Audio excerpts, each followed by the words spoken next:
Step beyond the headlines and experience the reality of the courtroom. The material you are viewing is entirely unfiltered and unedited. This is raw, documented footage from the front lines of justice, bringing you face to face with the unyielding truth. Sir, keep your hands visible. I need to speak with you right now. Officer, I didn't do anything, I swear. Then you won't mind answering a few questions. Stay right where you are. The message notification chimed at 2:47 inches the afternoon on what seemed like an ordinary Tuesday. But this wasn't an ordinary message, and this definitely wasn't going to be an ordinary day. What started as a routine online investigation was about to become a confrontation that would change everything for one man who thought he was meeting a vulnerable teenager at a quiet neighborhood park. The person behind that afternoon message was someone called Marcus, a 42-year-old accountant from the suburbs who lived what appeared to be a completely normal life.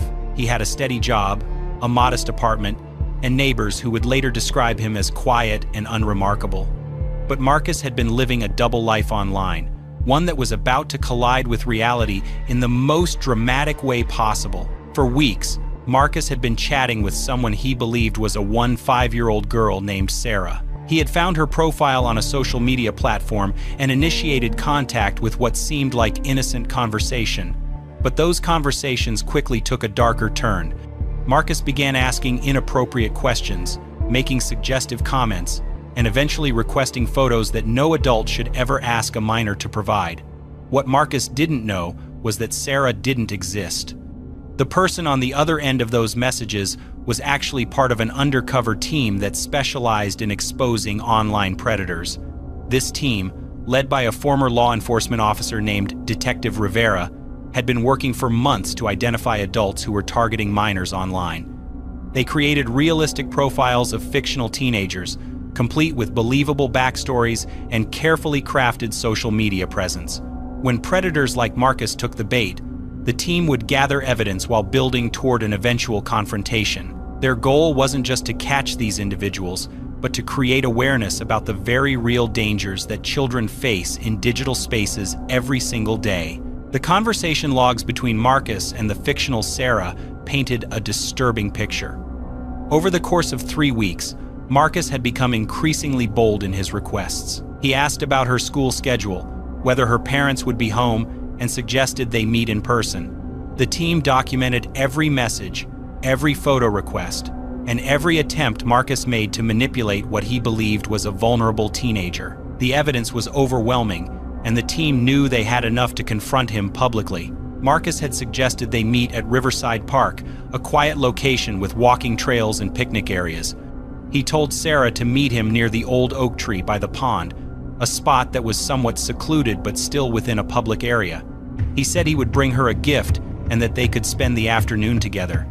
The messages revealed that Marcus had much more sinister intentions than just a friendly meeting. He had been grooming this fictional teenager for weeks, building trust and trying to isolate her from potential support systems. What Marcus couldn't have imagined was the level of preparation that went into this confrontation. Detective Rivera's team had been planning for days. They positioned multiple camera operators around the park, set up recording equipment, and coordinated with local law enforcement who would be standing by. The team included a trained counselor who specialized in these situations, a legal expert who understood the boundaries of citizen investigations, and several volunteers who had personal experience with online predators. The day of the meeting arrived with perfect weather. Marcus showed up early, clearly nervous but determined to go through with his plan.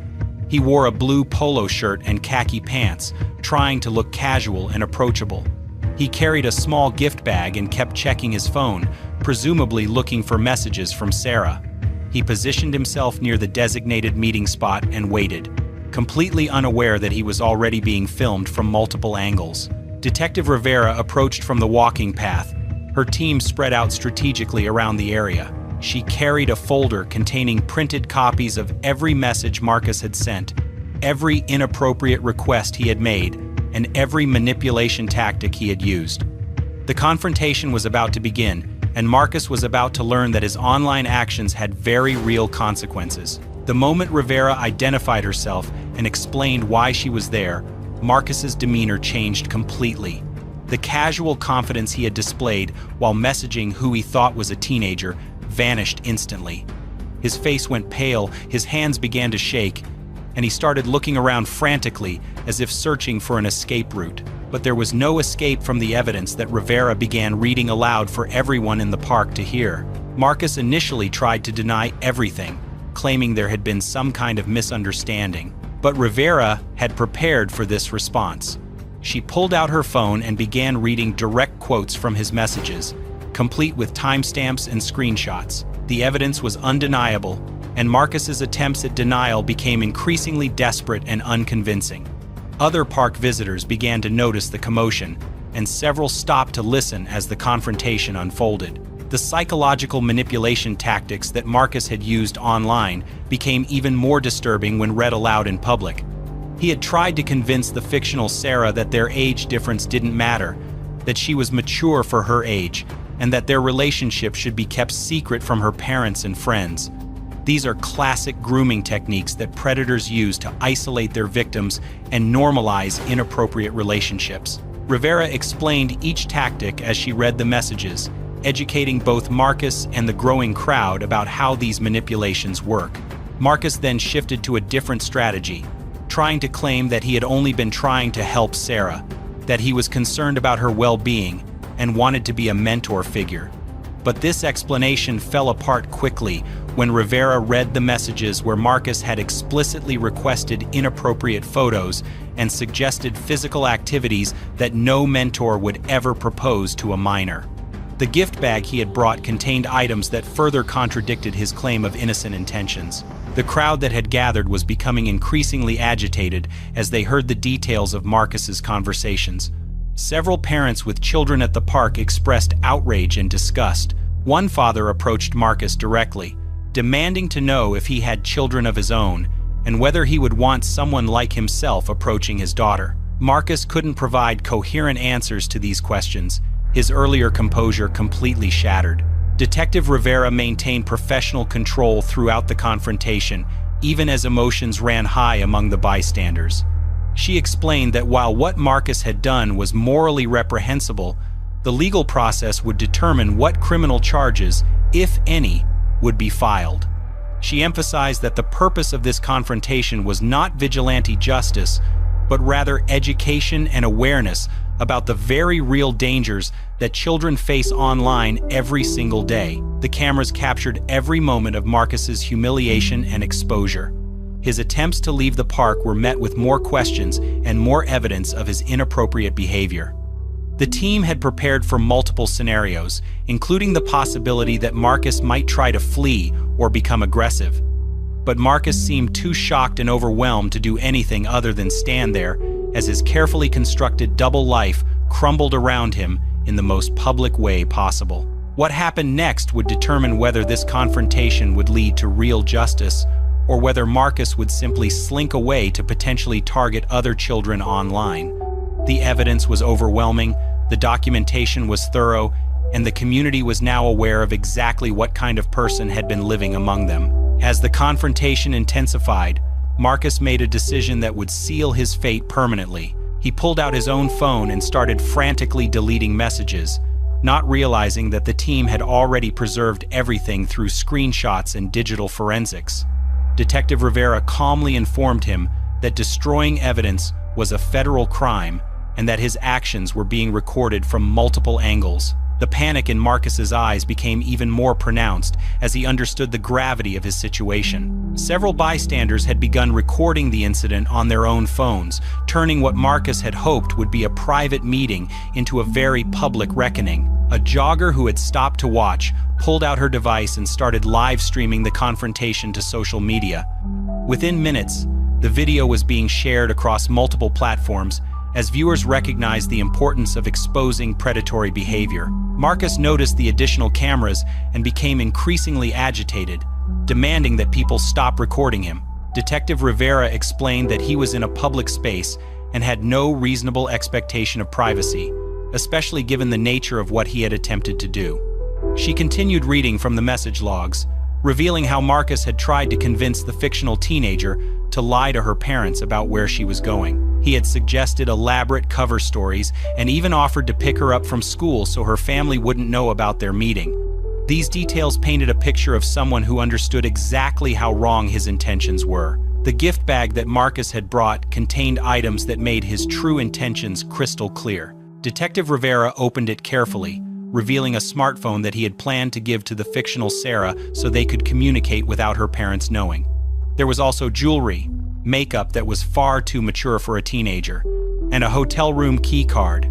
Each item served as evidence of premeditation and grooming behavior that prosecutors would later use to build their case. Marcus attempted one final desperate explanation, claiming that he was actually working on some kind of research project about online safety. He said he had been trying to understand how predators operate so he could protect children in his community.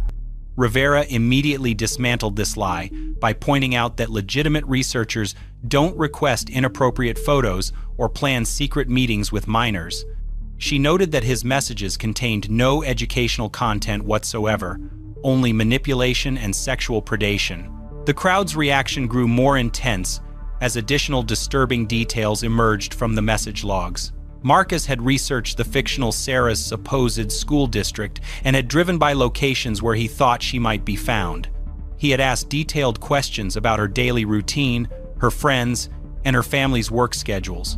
This level of stalking behavior demonstrated that his intentions went far beyond casual conversation and into the realm of serious criminal conduct. Local law enforcement officers who had been standing by finally approached the scene. Detective Rivera had coordinated with them beforehand, ensuring that everything was handled properly from a legal standpoint.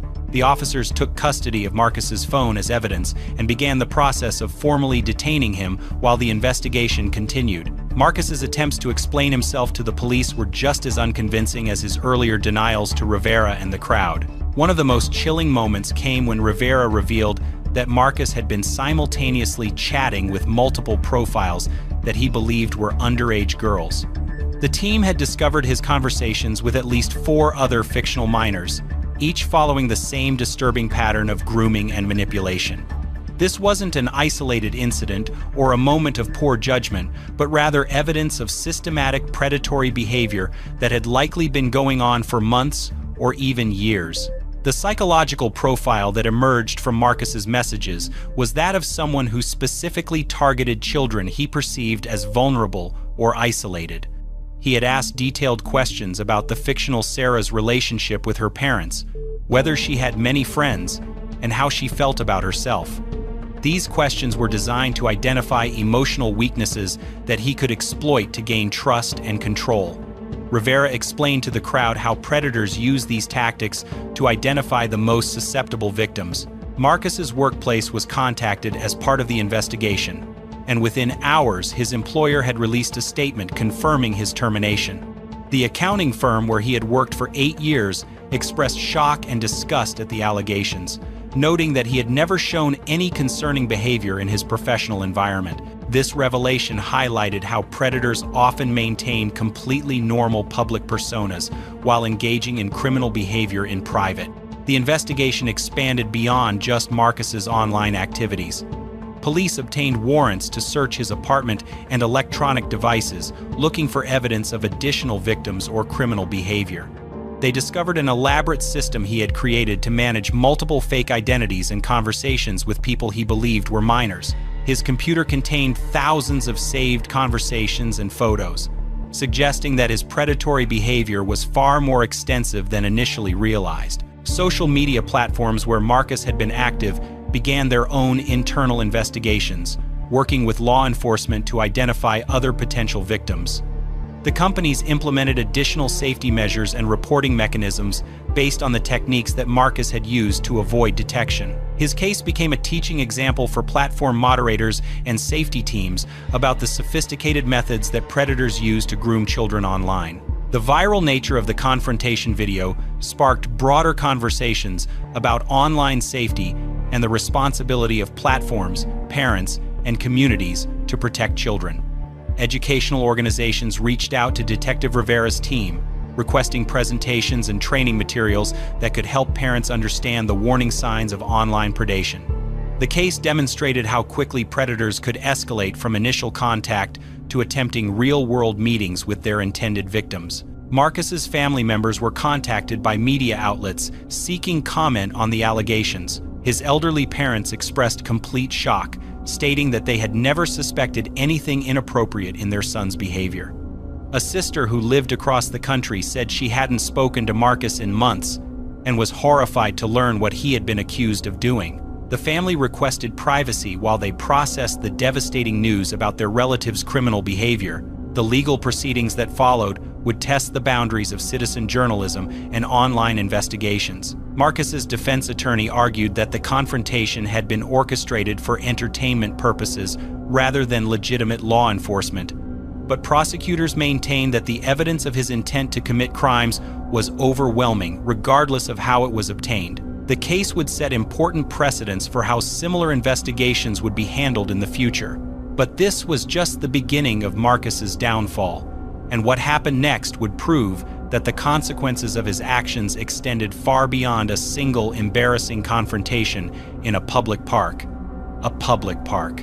The investigation into Marcus's digital footprint revealed a web of deception that law enforcement had rarely encountered in cases of this magnitude. Computer forensics specialists discovered that he had been operating under 17 different fake identities across multiple platforms, each carefully crafted with unique backstories and profile pictures stolen from legitimate social media accounts.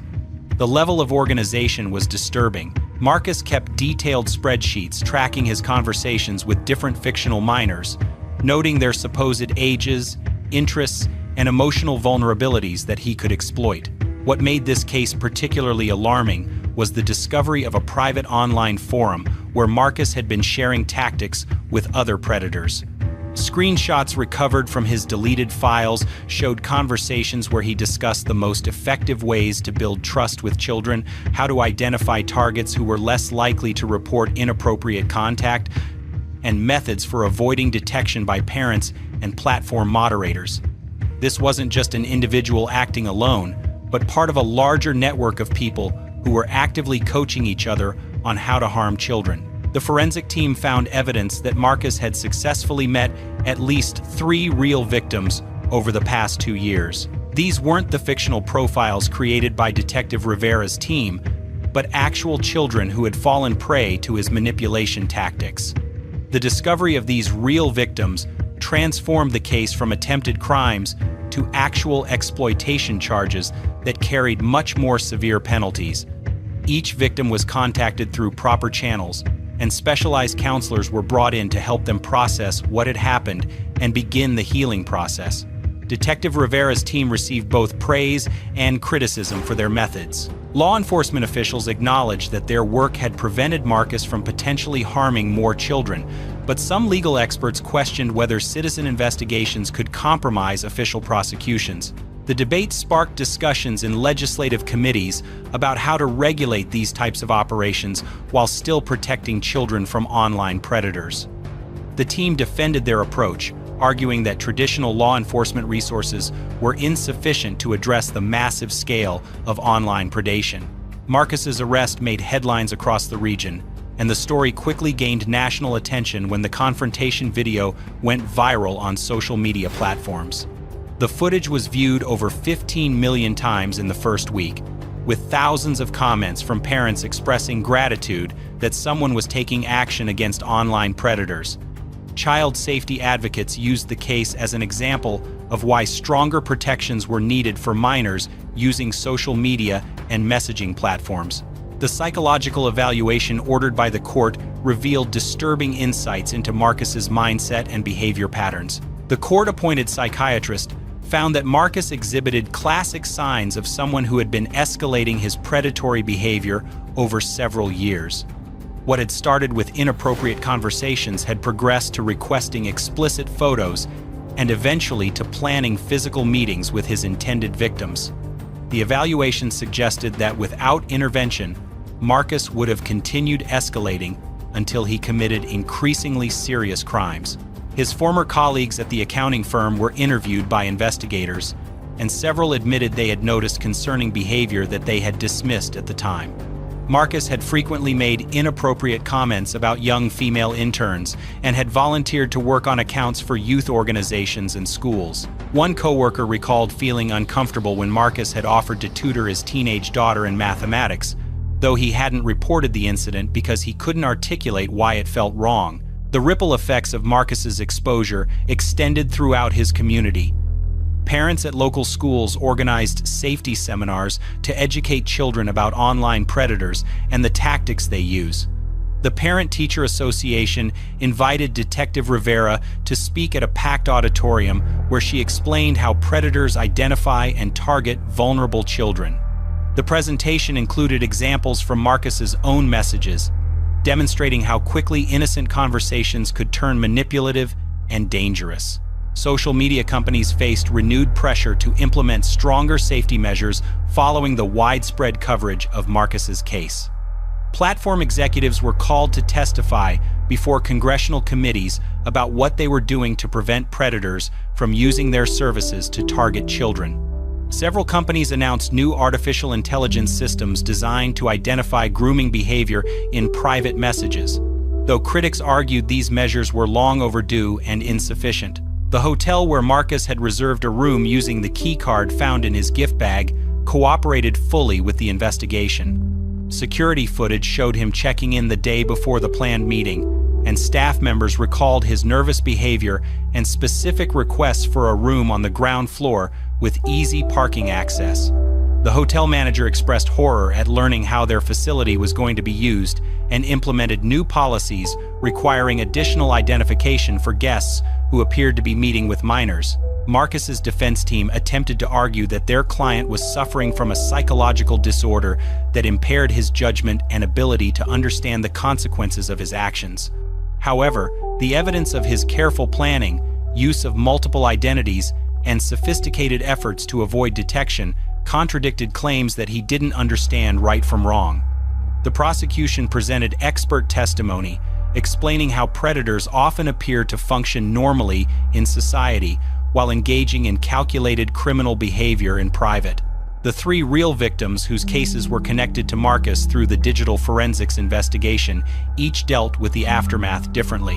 One family chose to speak publicly about their experience, hoping to help other parents recognize warning signs of online grooming.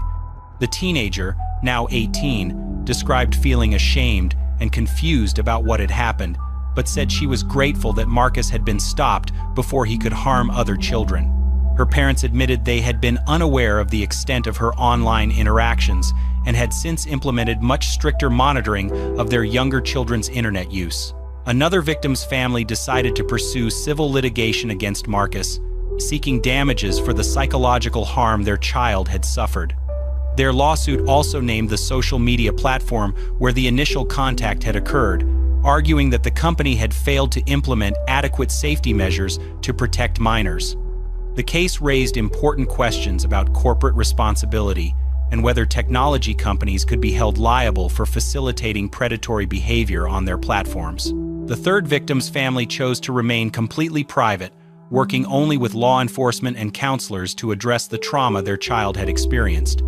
Detective Rivera respected their decision while noting that the varying responses highlighted how differently families cope with discovering their children have been targeted by predators. She emphasized that there was no right or wrong way to handle such a devastating situation, and that support should be available regardless of how families chose to move forward. Marcus's sentencing hearing was scheduled for several months after his arrest, giving prosecutors time to build comprehensive cases for all the charges he was facing. The evidence collected by Detective Rivera's team proved crucial in establishing the timeline and intent behind his criminal behavior. Legal experts predicted that Marcus would face significant prison time, especially given the multiple victims and the sophisticated nature of his predatory activities. The case also prompted changes in how law enforcement agencies approached online predator investigations. Several departments reached out to Detective Rivera's team to learn about their methods and explore potential partnerships. While the legal system grappled with questions about citizen investigations, there was widespread agreement that more resources needed to be dedicated to protecting children from online predators. Educational institutions began incorporating lessons about online safety into their curricula at younger grade levels. The Marcus case became a teaching tool for showing students how predators use manipulation tactics and why it's important to report uncomfortable online interactions to trusted adults. Schools also updated their policies about student internet use and began providing more training for teachers and staff about recognizing signs that a child might be experiencing online exploitation. The viral nature of the confrontation video led to copycat investigations across the country. Some were conducted professionally with proper law enforcement coordination, while others were attempted by untrained individuals who potentially compromised criminal cases or put themselves in danger. Detective Rivera began offering training seminars for people interested in conducting similar operations, emphasizing the importance of proper preparation, legal knowledge, and safety protocols. Marcus's case file continued growing as investigators uncovered additional evidence of his predatory behavior. Phone records revealed extensive communications with numbers linked to other suspected predators, suggesting that the network of individuals sharing tactics was larger than initially realized. This discovery led to a broader investigation that would eventually result in arrests across multiple states. The psychological impact on Detective Rivera's team was something they hadn't fully anticipated when they began their investigation. Several team members required counseling after spending weeks immersed in Marcus's disturbing communications and discovering the extent of his crimes against real children. The experience highlighted the emotional toll that this type of work takes on the people dedicated to protecting children from online predators. But the most significant development was yet to come, as prosecutors prepared to reveal evidence that would show Marcus's crimes were far more extensive and organized than anyone had initially suspected. The courtroom was packed on the morning of Marcus's preliminary hearing, with victims' families, community members, and media representatives filling every available seat. What they were about to hear would shock even the most seasoned legal professionals who had dealt with predator cases for decades. The prosecutor, District Attorney Sarah Chen, stood before the judge with a thick folder containing evidence that painted a picture of criminal behavior so systematic and widespread that it defied comprehension. Chen began by explaining that the investigation had uncovered what could only be described as a predator network operating across state lines. Marcus hadn't just been targeting individual children randomly, but had been part of an organized group that shared information, techniques, and even specific targets. The network used encrypted messaging apps and private forums to coordinate their activities, treating the exploitation of children like a business operation with defined roles and responsibilities. The evidence revealed that Marcus had been assigned specific geographic regions where he would identify and groom potential victims. Other members of the network handled different aspects of the operation, from creating fake profiles to laundering money obtained through exploitation schemes. Some members specialized in technical aspects like avoiding detection by platform algorithms, while others focused on psychological manipulation techniques that proved most effective with different age groups. Cell phone records showed that Marcus had been in contact with network members just hours before his planned meeting at Riverside Park. Text messages indicated that he had been receiving coaching on how to handle the encounter and what to do if the victim seemed hesitant or scared. The level of premeditation and coordination shocked investigators, who had initially viewed this as an isolated case of online predation. The network's activities extended far beyond simple grooming conversations. Financial records revealed a sophisticated operation involving the production and distribution of illegal content, with Marcus serving as both a recruiter of victims and a customer for materials produced by other network members. Bank statements showed regular payments to offshore accounts and cryptocurrency transactions designed to hide the money trail from law enforcement agencies. Detective Rivera testified about the challenges of investigating organized predator networks compared to individual cases. She explained how these groups adapted their tactics based on law enforcement responses, constantly evolving their methods to stay ahead of detection efforts. The networks shared intelligence about which platforms were most heavily monitored, how to identify undercover operations, and ways to quickly disappear online when investigations got too close. The psychological profiles of network members revealed common characteristics that made them particularly dangerous to children. Unlike opportunistic predators who might target victims randomly, network members were trained to identify specific vulnerabilities in children that made them ideal targets. They looked for signs of family dysfunction, social isolation, low self-esteem, and other factors that would make children less likely to report inappropriate contact or be believed if they did speak up. Marcus was ultimately sentenced to 15 years in federal prison after pleading guilty to multiple charges of child exploitation and conspiracy. The network he belonged to was dismantled, leading to over 30 arrests across 12 states. Detective Rivera's investigation sparked nationwide reforms in online child safety protocols and inspired countless parents to have crucial conversations with their children about digital dangers. This case proved that when communities refuse to look the other way, predators can be stopped before they destroy more innocent lives. This case was intense, but this case on the right-hand side is even more insane. In our relentless pursuit of the truth, we refuse to look away. We are committed to holding power to account, because at the end of the day, the records don't lie. Thank you for watching our channel.